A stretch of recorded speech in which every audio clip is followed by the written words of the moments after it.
Good morning. It's Thursday, November 2nd, about 6 a.m. Central Time. Overnight, the precious metals are stronger after yesterday's consolidation coming into the Fed meeting. Gold's up $9, $19.97. Silver's up 40 cents, $23.19. Copper's up 1 at $3.66, and platinum's down 2 at $9.28. So it was a dovish pivot after leaving rates unchanged after two straight meetings. He indicated that they can be patient for now, and we've got yields under pressure. The S&P 500 finding a floor at 4,200 and rallying from here. He indicated that the risks are balanced and that tighter financial conditions are affecting the credit market. So it's really having an effect. Those higher rates, they're seeing it in the housing sector. They're seeing it on delinquencies. With credit cards, they're also seeing it with car purchases and missed auto payments. So one of the reporters asked, should we hike more, to Jerome Powell? And he said, slowing down is giving us, I think, a better sense of how much more we need to do if we need to do more. And it was the if we need to do more, that's when things took off. That's when the NASDAQ really ripped higher. So, the only question really to ask yourself if you're a precious metals bull is, I could see silver's up 1.6%. We can see copper futures are turning up. But do you need to own gold if the risks subside in the Middle East? Because I really think now we should be a lot higher given that the dollar index is down about 0.75%. It's down 75 points, 105.96. And also the 10-year.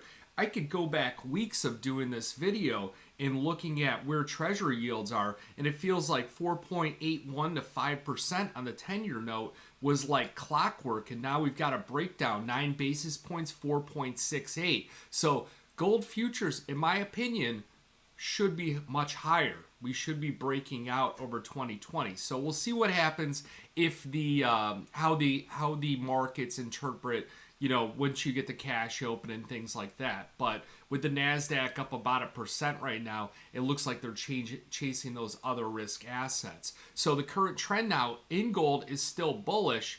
Your first support, 1983, that's the 200-day moving average. The low was 1987 in the overnight session.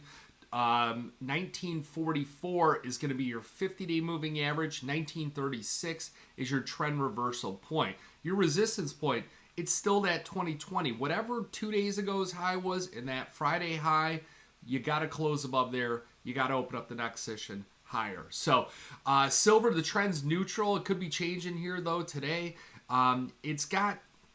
It's trading kind of on either side of the 50-day moving average, 23.15, the 200-day moving average, 23.87.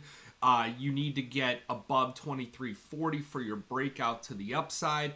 Your bearish reversal point, 22.37. So it's kind of where we sit right now. So the outside markets, like I outlined, much stronger across the board. There's not too many assets that are underwater. I think with that platinum, that Escom, they had curbed back some of the power they were providing in South Africa. The power provides mines. Mines produce more production on platinum. They shut the power off. You can't work in a mine. It's underground. It's dark. So that's the reason why platinum really took off, in my opinion, over the past week or so to the upside pretty aggressively. So even the grain's stronger here today. Soybeans up 11, corn's up 1.